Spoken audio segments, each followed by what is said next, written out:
everybody, JC here with another T&I toy review. And for today's review, we're going to be taking a look at the brand new released 7-inch scale Ghostbusters Select figures from Diamond Select Toys. Now this is the second wave of figures they've released for their Ghostbusters line, and the wave consists of Dana Barrett, Peter Venkman, and Egon Spengler. The figures come packaged in the same style of packaging we see with all their Select type figures. You've got the figures clearly displayed. Off to the side you've got the Ghostbusters logo, and the packaging is done in a green type color. Down below you have images of each of the actors from the movie. Then on the side of the packaging you again have images of each of the actors from the movie along with the Ghostbuster logo. And then on the back of the packaging you have a look at the actual figures, a brief bio for each character, and then a look at the other figures in the wave. Okay, so let's get these open and take a look at what's inside. Okay, so before we get to the actual figures themselves, I first want to go over these diorama pieces that each figure in this series comes with. There's going to be a total of 15 figures that you're going to have to buy in order to complete this, and once you have all 15 figures, you'll be able to complete the rooftop scene at the end of the first Ghostbusters movie, basically. Now, these are just done with a plastic. They basically are done with a gray plastic.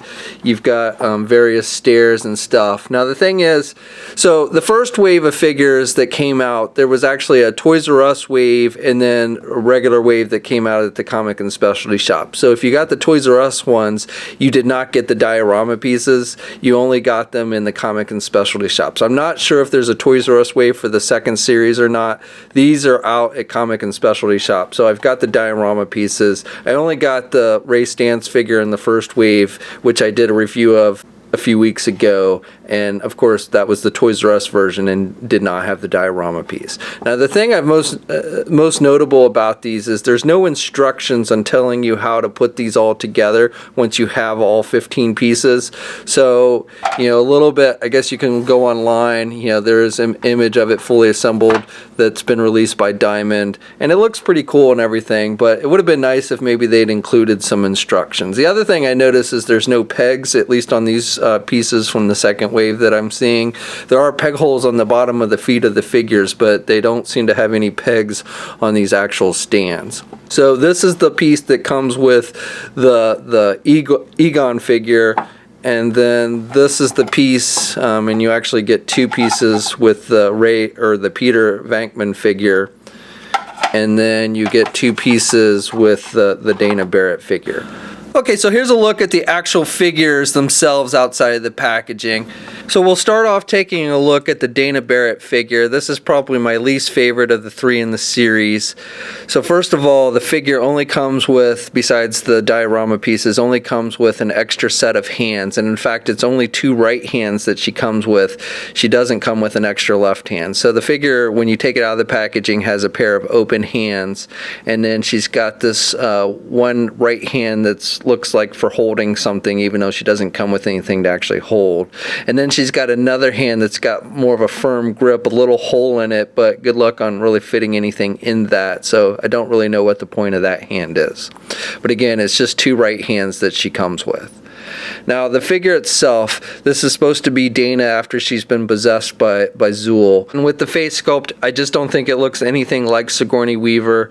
The paint applications on the face aren't bad. You've got some, looks like she's got some dirt markings and stuff, which I think look pretty good. And then she's got some black eyeliner around her eyes and stuff. So I don't have any problem with the paint applications on the figure. I just don't think it looks anything like Sigourney Weaver. And the rest of the figure, the articulation is somewhat limited with the outfit. She's got this skirt piece that's done with that kind of vinyl material, so that limits some of the leg movement. She can't really do the splits at all. She can get the one leg, the left leg, out because there's a split in the skirt, but you can't really get the right leg out that much. She's got this little tassel piece that hangs down. So the skirt itself, the sculpting on the skirt and everything looks pretty good. It's done with a brown, almost has like a pink tint, metallic tint to it, depending on how you're looking at it in the light. So I don't think that looks too bad. She's got the long sculpted hair, which is done with just a hard plastic, so that again kind of limits some of the head movement. She can look left and right. She can look down a little bit, but she can't really look back. Arms, she's got attached with a standard ball hinge joint, so she can get her arm out good, and she's got decent rotation. She does have a bicep swivel. She has a single hinged elbow, so she can bend her elbow about that much. She's got the swivels at the wrists. She has hinges on the hands, so she does have good up and down movement on the hands, though you can see the pegs are kind of unpainted on the hands, so those kind of stand out a little bit. She has a midsection joint, so she's got a she's got a midsection swivel. Really well, I guess she does actually. No real crunch, but she can look back in the midsection pretty good. She also has a waist swivel. And then, as I said, the feet, you can't really do the splits very much, and you can only get that left leg forward. She does have double jointed knees. So this one leg, you can bend the knee. Again, this other one, you can kind of pull the skirt back and bend it some, but again, the skirt piece does limit the movement of that leg. And then with the feet, she doesn't have any shoes on. She has hinges on the feet, so she's got up and down movement, but actually, I take that back. She does have ankle pivot, so pretty good movement there at the ankle. And then 2 peg holes on the bottom of her feet. So moving on to the Peter Venkman figure. Now this figure comes with a number of accessories. These are basically the same accessories that we saw with the Ghostbuster figures in the first wave, or at least the Ray figure. I don't actually have Winston. Winston came with the ghost trap, and so far that's the only figure in the line that's come with a ghost trap. But Peter here basically has the exact same accessories that Ray had. So now, if you saw my review of the Ray Stantz figure, you'll know I had several issues with that figure, and I am happy to say that a number of those issues appear to have been corrected with these second wave of figures. Not all of them, but most of them. So first of all, we'll get to the proton stream. So they have fixed that so it will actually connect to the proton stick. They've added this little clear plastic piece so that you can clip it onto the barrel of the gun. This was missing on the Winston and Ray figures in the first wave, and so you really couldn't attach the proton stream to the proton sticks with those first wave figures. So they have fixed that. The proton stream itself otherwise is pretty much exactly the same as what we saw with the figures in the first wave. It's got that kind of neon orange plastic type material that has some flexibility to it. It's not like a bendy wire or anything though. And then you've got this more kind of rubbery material wrapping around it that's done in a blue color to look like, to give it that added effect of the proton electricity. The proton pack and the stick are exactly the same that we saw on the Ray figure in the first wave, and I believe pretty much the same as the Winston figure. Again, I don't have Winston, but I believe the assumption is it's the same. It is also the same on the Egon figure. So this is one area where they did not fix one of the quality control issues. So the proton stick is supposed to attach to the pack, so when he's not using it, and they've got, the way they did it is they've got these little pieces that kind of stick out on the proton stick, and you're supposed to be able to slide it onto this little clip here on the side of the proton pack, but it doesn't stay very well at all, so you really have to kind of fight to get it on there, and then if you touch it at all, it's going to pop right off. So that's definitely annoying. I wish they had done something to fix that issue. Like if they had just taken a peg or something and stuck it on there and then drilled a little hole so that you could plug it in, I think that would have worked much better. The proton stick, if you want to stick the proton stream on there, you just slide it over. Now there's a little, I don't know how well it'll show up on the camera, but there's a little gap between the clear plastic, and you want to make sure that you slide that over the part of the proton that sticks out. But if you get it on there right, it'll stay on there pretty tight. Peter also comes with a walkie-talkie, and this is exactly the same thing that we saw with the Ray figure in the first wave. And again, Egon has the same kind of walkie-talkie. And they have these belts, and these again are exactly the same on all the figures. Ray has the exact same belt and everything. And you can stick the walkie-talkie. There's a little pouch here that you can stick the walkie-talkie in for each of the figures. The walkie-talkie is just a straight black plastic. There's no real paint detail on it. You do have some sculpting to give it like the line work for the speaker, and you've got the little antenna that sticks out with the little knobs. The antenna is just kind of a flexible plastic. There's also, if you do have the Winston figure and get the one ghost trap that comes in the line, they give you this little place where you can attach the ghost trap so you can store it on the belt of each of the figures. So I do like that. I wish they included, at least with one of these other figures, figures a ghost trap, not just with Winston, but as it is, like I said, right now, Winston is the only figure that has the ghost trap. The backpack is not removable, at least it's not meant to be removable. If you really wanted to get it off, you probably could. It is a separate piece from the figure, and it's attached with these straps that are done with that kind of rubber vinyl material. All the figures have this little yellow wire that attaches to their upper left leg, and goes to the back of the belt. So both Venkman and Egon come with multiple pairs of hands, and in fact they're the exact same multiple pairs of hands, and I also believe these are the same kind of hands that Ray came with. So you get two different pairs of gloved hands, and the gloves are in two different pieces. The gloved hands, you've got the little end pieces of the glove that are a separate piece, and they're just kind of a soft rubbery material, and then you've got the actual hand with the peg. And you get a kind of grip pair of hands with the gloves, and then an open pair of hands with the gloves.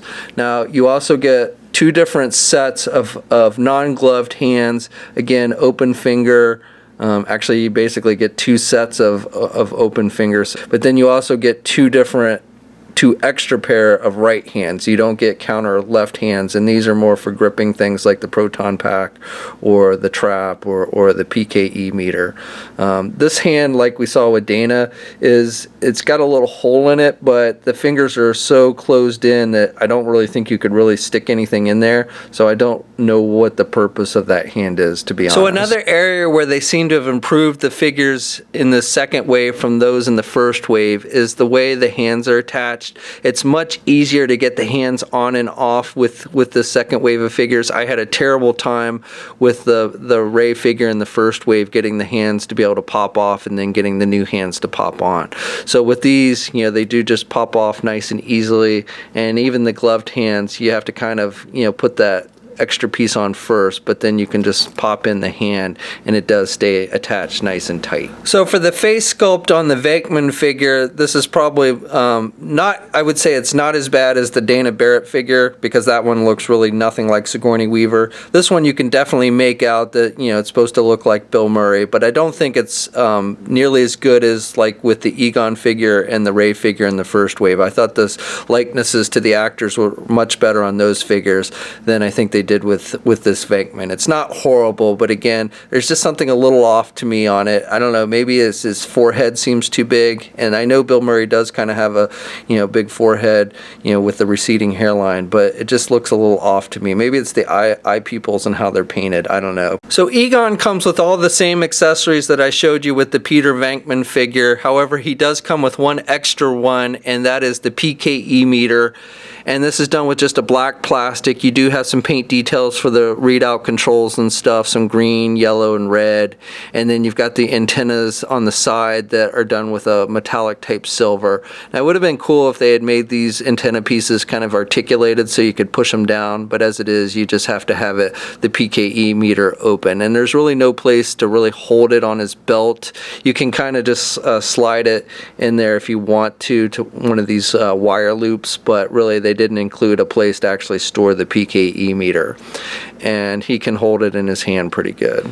The face likeness on Egon, I think, is pretty good. My only real complaint is it looks like the eyes are a little off-center, which you can't see very well with the glasses on. The glasses are a separate piece, but they are glued onto the figure's head, so they're not meant to be removed. You can kind of lift them up, though, and you see when you do, the eyes, to me, look a little bit off. One eye looks a little bit higher than the other eye.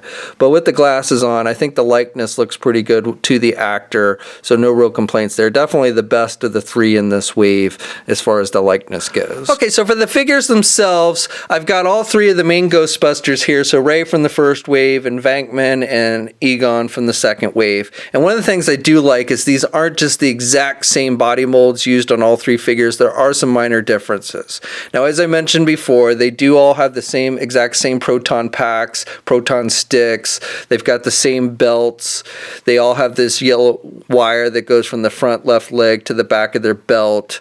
They've all got these shoulder pad or elbow pads that are separate pieces from the figure. They've got their names on their chests. They've got the Ghostbuster symbol on their right arm, and I do like that that's nice and crisp. There's no sloppiness there with the Ghostbuster symbols or on their name tags, so I do like that. But there are some notable differences between the three figures. So first of all, with the boots boots. You notice on the Venkman figure, the pant legs go over the boot, whereas on the Ray and the Egon figures, they are tucked into the boot, so I like that. You also have some differences with how the outer shirts are zipped up.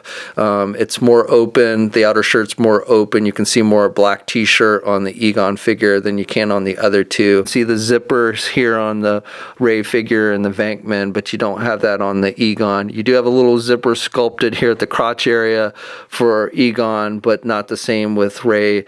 It looks like maybe the Ray and the Venkman figure share a lot of the same parts, whereas Egon is the most different between the three, but just minor differences with like the sleeve folds in the sleeves and stuff that you can kind of make out between the three figures. So I do like that there are some differences there. So as far as articulation goes, it is pretty much the same across the board between the three main Ghostbuster figures. The head you can turn left and right. You have a little bit of up and down movement with the head, but not a whole lot. You can also kind of pivot the head to the left and the right as well. Arms are attached with your standard ball hinge joint, so you can get the arm out pretty good, and you've got good rotation there at the shoulder. They do not have a bicep swivel. They do have swivels at the elbow, and you've got a single hinged elbow. Now you have those elbow pads, which do get in the way a little bit with the moving of the elbow, but you can kind of adjust it and move it. You've also got swivels at the wrist, and you've got hinges on the hands, so you've got good up and down movement with the hands. You have a midsection joint, so you've got a little bit of crunch there at the midsection, not a whole lot, and you can look back a little bit as well. Also has rotation there at the midsection. You also have a waist swivel with these figures. You've got the side hinges for the legs, so you can do the splits pretty good, and you can get the leg forward pretty good, and you can do the leg back about that much, maybe a little bit more. You've got a thigh swivel, you've got a double jointed knee, so pretty good bending at the knees, and you do have the hinges on the feet, so you've got up and down movement, and you do have two peg holes on the bottom of the feet. Okay, so the scale among these figures seems to be pretty good. Dana is the shortest of the bunch, and she comes in just a little bit under 8 inches tall. And then comes Venkman, and I would say he measures pretty close to about 8¼ inches tall. And then Egon and Ray are pretty close to the same height. Maybe Egon is a hair taller, but they come in about 8½ inches tall. Okay, so that's my review. Overall, I would say I'm glad to see they're moving in the right direction with this line and have addressed many of the quality control issues I had with the Ray figure in the first wave. Things like how the hands attach to the figure and the proton stream attaches to the gun. I do wish they had addressed the problem with how the stick attaches to the backpack, because I don't think that works very well and is a pain in the butt. As far as the likenesses go, the Dana Barrett figure is the worst of the bunch. She really looks nothing like Sigourney Weaver. In fact, I would say that figure overall is the worst of the bunch because she has limited articulation, doesn't really come with cool accessories, and there's not much you can do with the figure. Really, the only reason worth getting it is to get the diorama piece if you plan on getting all 15 figures to complete the rooftop scene. The Peter Venkman likeness I don't think is horrible, but out of the three main Ghostbusters is my least favorite. I think the Egon is pretty good, and Ray is probably the best of the three. So these figures, both Wave 1 and 2, are out on shelves now. Now you want to make sure that you get the comic and specialty shop versions if you do want the diorama pieces and not the Toys R Us version. We'll have a full gallery of images up at toynewseye.com. There'll be a link in the description below. As always, leave a comment. Let us know what you think. If you're so inclined, please like the video. Also, if you haven't already, please follow me on my Facebook and or Twitter pages. I'll have links to those in the description below as well. And until next time, I'll catch you later.